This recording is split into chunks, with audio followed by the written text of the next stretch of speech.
ವಿರಾಟ್ ಕೊಹ್ಲಿನ ಬಂಧನ ಮಾಡ್ತಾರತ್ತ. ವಿರಾಟ್ ಕೊಹ್ಲಿ ಯಾಕೆ ಬಂಧನ ಮಾಡ್ತಾರ? ವಿರಾಟ್ ಕೊಹ್ಲಿ ಬಂಧನ ಮಾಡೋದು ಅವ್ರ ಬೆಂಗಳೂರು ಸುಮ್ ಕೊಡ್ತಾರ, ಇಡೀ ರಾಜ್ಯದಂತ ಹೊತ್ತು ಉರಿತದ. ನಮಸ್ಕಾರ ಬಂಧುಗಳೇ, ನಾನು ಮತ್ತೆ ನೇರವಾಗಿ ವಿಷಯಕ್ಕೆ ಬರ್ತೀನಿ. ಈ ಮೊನ್ನೆ ಆಗಿರ್ತಕ್ಕಂಥದ್ದು ಬೆಂಗಳೂರಿನಲ್ಲಿ ಕಾಲ್ತುಳಿತಕ್ಕೆ ಒಳಗಾಗಿ ಸುಮಾರು 11 ಜನ ಪ್ರಾಣವನ್ನು ಕಳೆದುಕೊಂಡ್ರು. ಅದಕ್ಕೆ ಕಾರಣ ಯಾರು? ಈಗ ನಿಮ್ಗೆಲ್ಲ ಗೊತ್ತಿರ್ತಕ್ಕಂಥದ್ದೇ. ಕಾರಣ ಯಾರು, ಅದಕ್ಕೆ ಸಂಬಂಧಪಟ್ಟವ್ರು ಯಾರು, ಅದು ಆರ್ಗನೈಸ್ ಮಾಡಿದವ್ರು ಯಾರು, ಅಲ್ಲಿ ಸಮಸ್ಯೆ ಆಗಿದೆ ಏನು ಅಂತೇಳಿ. ಅಷ್ಟೆಲ್ಲ ಆದ ಬಳಿಕ ಕೆಲವೊಂದಿಷ್ಟು ಪೊಲೀಸ್ ಅಧಿಕಾರಿಗಳು ಕೂಡ ಅಮಾನತು ಮಾಡಿದ್ರು, ಮೀನ್ಸ್ ಸಸ್ಪೆಂಡ್ ಮಾಡಿದ್ರು. ಯಾವ ಕಾರಣಕ್ಕೆ ಸಸ್ಪೆಂಡ್ ಮಾಡಿದ್ರು? ಏನು ಪೊಲೀಸ್ ಅಧಿಕಾರಿಗಳ ತಪ್ಪೇನಿತ್ತು? ಪೊಲೀಸ್ ಅಧಿಕಾರಿಗಳು ಸಸ್ಪೆಂಡ್ ಮಾಡೋದು ಮಾಡಲಕ್ಕ, ಅದ್ರ ಜೊತೆಗೇ ಆ ಆಟಗಾರ ಫ್ರಾಂಚೈಸಿ ಓನರ್ಸ್ ಅದನ್ನ ಒಂದಿಬ್ಬರಿಗೆ ಸಸ್ಪೆಂಡ್ ಮಾಡೋರು, ಅದನ್ನು ಮಾಡಲಕ್ಕ. ಅದು ಆದ ಬಳಿಕ ಈಗ ಏನಪ್ಪ ಅಂತಂದ್ರೆ ವಿರಾಟ್ ಕೊಹ್ಲಿ ಆಟಗಾರ ಯಾರು? ವಿರಾಟ್ ಕೊಹ್ಲಿ ಭಾರತ ಒಬ್ಬ ಶ್ರೇಷ್ಠ ಆಟಗಾರ. ವಿರಾಟ್ ಕೊಹ್ಲಿನ ಇವಾಗ ಬಂಧನ ಮಾಡಿರ್ತೇಳಿ ಸೋಷಿಯಲ್ ಮೀಡಿಯಾದಾಗ ಬಹಳ ದೊಡ್ಡದಾಗಿ ಚರ್ಚೆ ನಡೀತಾ ಇದೆ. ಯಾಕೆ ಜನ ಹೀಗೆ ಮಾಡ್ತಾ ಇದ್ದಾರೆ ಅಂತ ಹೇಳಿ. ಯಾರೇ ಅಲ್ಲಿ ಒಬ್ಬರು ಮಾಡಿದ ಸಾಧನೆಯನ್ನು ನಮ್ಗೆ ಅವ್ರನ್ನ ಬೆಂತಟ್ಟಿ ನಾವು ಅವ್ರನ್ನ ಗೌರವಿಸ್ಬೇಕು. ಅದು ಬಿಟ್ಟು ಅವ ದೊಡ್ಡ ಮಟ್ಟದಲ್ಲಿ ಬೆಳೆದಾನ, ಅವ ಶ್ರೇಷ್ಠ ವ್ಯಕ್ತಿ ಅದಂತೆ ಅವ್ರು ಈ ಕಾಲ ಜಗ್ಗೋದಲ್ಲ. ವಿರಾಟ್ ಕೊಹ್ಲಿ ತಪ್ಪೇನು? ಅಲ್ಲಿ ವಿರಾಟ್ ಕೊಹ್ಲಿ ಬಂಧನ ಮಾಡ್ಲಿಕ್ಕೆ ನಿಂತಿರಿ, ನೀವು ಮಾಡೋಣ ಸರಿಯಾದ, ಓಕೆ.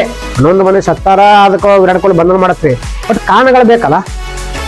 ಈಗ ಯಾರಿಗಾರೆ ಕಬ್ಬು ತಿಂದವ್ರು ಯಾರು, ವಾಡಿ ತಿಂದವ್ರು ಯಾರು? ಕಬ್ಬು ತಿಂದವ್ರು ಓಡ್ ಹೋದ್ರತ್ತ, ವಾಡಿ ತಿಂದವ್ರು ಸಿಕ್ ಬಿದ್ರತ್ತ. ಹಂಗಾಗ್ಲಿಕ್ಕತ್ತದ ಈಗ ಸಮಸ್ಯೆ. ಹಾಗಾಗಿ ನಾನು ವಿನಂತಿ ಮಾಡ್ಕೊತೀನಿ ಎಲ್ಲ ಬಂಧುಗಳಿಗೆ, ಎಲ್ಲ ಭಾರತೀಯರಿಗೆ, ಎಲ್ಲ ಕನ್ನಡಿಗರಿಗೆ, ಎಲ್ಲ RCB ಅಭಿಮಾನಿಗಳಿಗೆ, ಎಲ್ಲರಿಗೂ ನಾ ಏನೋ ವಿನಂತಿ ಮಾಡ್ಕೊತೀನಿ. ವಿರಾಟ್ ಕೊಹ್ಲಿ ಅವತ್ತ ನಾವು ಕರೆದ್ರತ್ತೇಳಿ ಬಂದಾರ, ಅವರು ನಾವು ಅರ್ಗನ ಮಾಡಿದ್ರತ್ತೇಳಿ ಬಂದಾರ. ಅವರಾಗೆ ಖುದ್ದಾಗಿ ಹೋಗಿ ಅವ್ರ ಅರ್ಗನ ನೀವು ಮಾಡಿ ಕಾರ್ಯಕ್ರಮ ಮಾಡಿ ನಾನು ಬರ್ತೀನಿ ಅಂತ ಹೇಳ್ತಿಲ್ಲ. ಅವ್ರಿಗೆ ಮೊದಲೇ ಅವ್ರು ಹೇಳಿದ್ರು ಹಿಂಗೆ ಆರ್ಗನೈಸ್ ಮಾಡೋಣ ಆ ಬೆಂಗಳೂರಲ್ಲಿ, ನೀವು ಬರ್ರಿ ಅಂತೇಳಿ. ಅದಕ್ಕೆ ಸಲ ವಿರಾಟ್ ಕೊಹ್ಲಿ ಬಂದಾರ.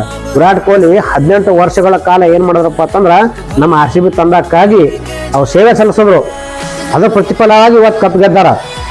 ಮತ್ತು ವಿರಾಟ್ ಕೊಹ್ಲಿ ಅವ್ರು ಏನಪ್ಪಾ ಅಂತಂದ್ರ ಸುಮ್ಮನೆ ಯಾವುದೋ ಒಂದು ತಂಡಕ್ಕಾಗಿ ಆಡ್ಲಿಲ್ಲ. ಅವರು ನನ್ನ ಹೃದಯ, ನನ್ನ ಜನ್ಮ, ನನ್ನ ವಯಸ್ಸು, ನನ್ನ ಯೌವನ ಎಲ್ಲನೂ RCB ಸಲುವಾಗಿ, ಬೆಂಗಳೂರಿನ ಸಲುವಾಗಿ, ಕನ್ನಡಿಗರ ಸಲುವಾಗಿ ಸೇವೆ ಮಾಡಿಲ್ಲ ಅಂತ ಹೇಳಿದ್ರು ಅವರು. ಅಂತ ವ್ಯಕ್ತಿಗಳು ಇವತ್ತಿನ ದಿನ ನಾವು ಅವ್ರಿಗೆ ಬ್ಲೇಮ್ ಮಾಡಿ ಅವ್ರ ಮೇಲೆ ತಪ್ಪು ಹೊರಿಸ್ಲಿಕ್ಕತ್ತೇವು. ಇದು ತಪ್ಪಲ್ವಾ? ವಿರಾಟ್ ಕೊಹ್ಲಿಗೆ ಫ್ರಾಂಚೈಸಿ ಅವರು ಏನಪ್ಪಾ ಅಂತಂದ್ರೆ ನಾ ತೋರ್ತೀನಿ ಅಂತ ಎಷ್ಟೋ ಮಂದಿ ಅವ್ರಿಗೆ ಕೇಳಿದ್ರು. ಇವ್ರು ಬಿಡ್ಡಿಗೆ ಹೋಗಿದ್ರಂದ್ರೆ ಸುಮಾರು 40-50 ಕೋಟಿಗಳು ಕೊಟ್ಟು ತೊಗೊಳಕ್ ರೆಡಿ ಇದ್ರು.